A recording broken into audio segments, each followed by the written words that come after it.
Unacademy. Let's crack it. और please किसी भी कॉम्प्रिहेंशन के बेसिस पर थ्योरी मत फॉर्म करिए। ज्यादा बेस्ट होगा कि 2011 से 2022 11 साल आपके पास पेपर आ चुका है। हर पेपर में 30 सवाल या 25 सवाल औसतन कॉम्प्रिहेंशन के हैं। 250 से 300 सवाल आपके पास कॉम्प्रिहेंशन के हैं, उस थ्योरी को समझने के लिए जो यूपीएससी आपसे पूछना चाहती है। बस मैं उसका एक पॉइंट बता दे रहा हूं जिसे आपने ध्यान देना चाहिए।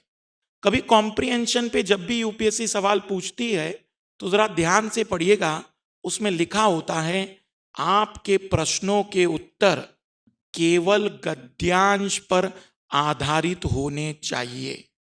इससे बड़ी थ्योरी कुछ भी नहीं है। आपको हो सकता है कि इकोनॉमिक्स का कॉम्प्रिहेंशन आ जाए, ज्योग्राफी का आ जाए, और आपका अपना ज्ञान बहुत कुछ उसमें बताता हो, पर सबसे ज्यादा जरूरी है क्या वो कॉम्प्रिहेंशन में आपको बोल रहा था या नहीं। अगर कॉम्प्रिहेंशन में वो पॉइंट एक्सप्लेन नहीं है, भले ही वो विकल्प में सही क्यों ना हो, लेकिन वो सही नहीं माना जाएगा। तो पहला कॉम्प्रिहेंशन इस पॉइंट के बेसिस पर, और बहुत से प्रैक्टिस करिए।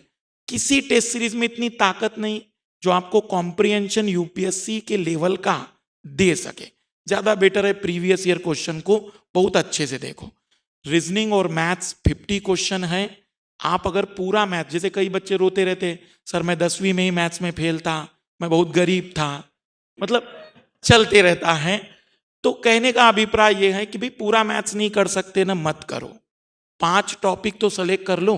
परसेंटेज हुआ, नंबर सिस्टम हुआ, आपका एवरेज हुआ, रेशियो प्रोपोर्शन हुआ। यूपीएससी 20 सवाल पूछेगी, मैं 10 तो कर लूंगा। रीजनिंग बहुत इजी है और बहुत से वीडियोस आपको मिल जाएंगे। रीजनिंग में थोड़ी सी भी प्रैक्टिस, एक बार थ्योरी ढंग से आ गई तो उत्तर आ जाते हैं। पर यदि आप इसे इस समय भी नहीं पढ़ पाए, डेली 2 घंटे यहां से आपको सीसेट को देना चाहिए। अगर किसी दिन पढ़ने का मन नहीं हो रहा है तो 2 घंटे यूपीएससी का पेपर लगाओ। जो क्वेश्चन गलत हो रहे हैं उसको देखो कि कहां गलतियां हो रही है। 50 क्वेश्चन का टारगेट दिमाग में रखेंगे। 27 दिमाग में ले जाने वाले या 40 दिमाग में ले जाने वाले, फिर अगले साल हम मुलाकात पुनः करेंगे। तो सभी को बेस्ट ऑफ लक। हम अपनी बात को यहीं पर समाप्त करते हैं। पीछे वाले विद्यार्थी मैं डाउट बाद में लूंगा, सर से बात करते। Good afternoon everyone. Mrinal sir का स्लाइड शो देख चल रहा था। History 10-12, international relation 4। हमारा सीसेट का पेपर है जिसमें 80 क्वेश्चन है, और मान के चलो कि उसमें से तुम्हें 30 तो ठीक करना है। नहीं सर, 30 तो ठीक करना है, which is 37.5%। Right? There are a lot of myths, being an IIT and you can crack it. Please check out last year's paper. A lot of IITians came back and they told us, sir, we could not clear. This was our final attempt. I don't understand why there is no seriousness about it. Again, there are parallel careers you are thinking. You are thinking of, after UPSC. What if not UPSC? If you prepare well for CSAT, SSC you can easily clear, Bank PO you can easily clear, and believe me, top results of SSC are those UPSC candidates, those who have great hold on CSAT.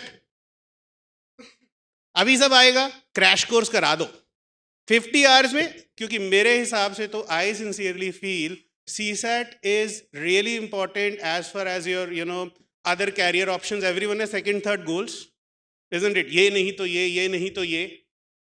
CSAT help करेगा, right? Anything else, please? I hope मुझे लगा कि आप लोगों को समझ आ गया होगा what I am up to. And आज मुझे ये लगता है कि सबको इन्फ्लेशन तो पता चल गया होगा. Sir, I have a question regarding newspaper reading. When I read newspaper, for me it seems like I am just translating the newspaper English to Hindi. I'm talking of the Hindu. Okay. So when I read for half an hour, it seems like I'm just translating the content into Hindi. And when I get to write the content in my language, it seems like I'm running sort of words for writing that. So, okay. Sir, what is the main issue here so that I can sort it out and ultimately I can find a way so that I can improve it for my answer writing also? So, when you are reading the newspaper, Have you understood all the concepts of economy? See, ये newspaper reading का कुछ ज़्यादा जो हुआ बना हुआ ना, what I feel is, पहले तो जब आप यूपीएससी की preparation if you are starting, history, polity, economy, geography, जो 4 सब्जेक्ट्स हैं ना, इसको पहले अच्छे से पढ़ के समझ लो, उसके बाद न्यूज़पेपर को उठाओ। पहले दिन आया यूपीएससी प्रिपरेशन करने और न्यूज़पेपर ले ली, कैसे समझ में आएगा? और आना भी नहीं चाहिए। तो पहले जो बेसिक सिलेबस है, हैव कॉन्सेप्चुअल क्लैरिटी, ठीक है, एक बार वो क्लियर हो गया, then you start reading the newspaper. और अगर आप इकोनॉमी की बात करो तो जो हिंदू का न्यूज़पेपर है ना, हिंदू और एक्सप्रेस, वो यूपीएससी के लिए नहीं लिखा जाता है, they are publishing their newspaper, ठीक है। ऑफ कोर्स उसमें बहुत सारी इन्फॉर्मेशन यूपीएससी के लिए रेलिवेंट भी होती है और बहुत सारी इन्फॉर्मेशन नहीं भी रेलिवेंट होती है। You will have to know कि उसमें मेरे लिए क्या रेलिवेंट है, इकोनॉमी के एस्पेक्ट से क्या रेलिवेंट है उसमें। हर आर्टिकल जो हिंदू में आ रहा है, एक्सप्रेस में आ रहा है, चाहे बजट है या सर्वे है, हर चीज़ आपके लिए रेलिवेंट नहीं है और आप हर चीज़ पढ़ के नहीं समझ सकते। Definitely, sir. हाँ, तो पहले तो आपको पता होना चाहिए, 10 साल का क्वेश्चन पेपर आपके टेबल पे होना चाहिए। You should keep looking into that कि क्वेश्चन क्या पूछा जा रहा है। मैं इकोनॉमी पढ़ाता हूँ, I have written a book also, question bank भी है, टेलीग्राम चैनल है, every day I am doing analysis. तो आपको क्या लगता है कि मुझे इकोनॉमी का सब कुछ पता है? ऐसा नहीं होता है भाई। हम लोग भी एक चीज़ को टारगेट कर रहे हैं, यूपीएससी, ठीक है। तो आपको पता होना चाहिए कि सिलेबस क्या, किस तरह से क्वेश्चन आ रहे हैं, उस तरह के आर्टिकल आप पढ़ोगे। कभी कभी आता है इकोनॉमी का आर्टिकल आता है too much flooded with data, कोई जरूरत नहीं पढ़ने की। और अगर आप सिलेबस ढंग से पढ़े हो, यूपीएससी का समझे हो, देन उससे रिलेटेड आर्टिकल्स आप पढ़ो और आपको समझ में आएगा। नहीं समझ में आ रहा है, अच्छे से कॉन्सेप्ट क्लियर होने के बाद ऐसा तो हो ही नहीं सकता कि आर्टिकल ना समझ में आए, ठीक है। क्योंकि पिछले 10 साल के हिस्ट्री में मैंने तो ऐसा नहीं देखा कि किसी को इकोनॉमी का कॉन्सेप्ट समझ में आ गया और जो इकोनॉमी का न्यूज़ जो रेलिवेंट है वो नहीं समझ में आ रहा। इसका मतलब है कि आप सब्जेक्ट ही नहीं समझे हो, Okay, sir. ठीक है।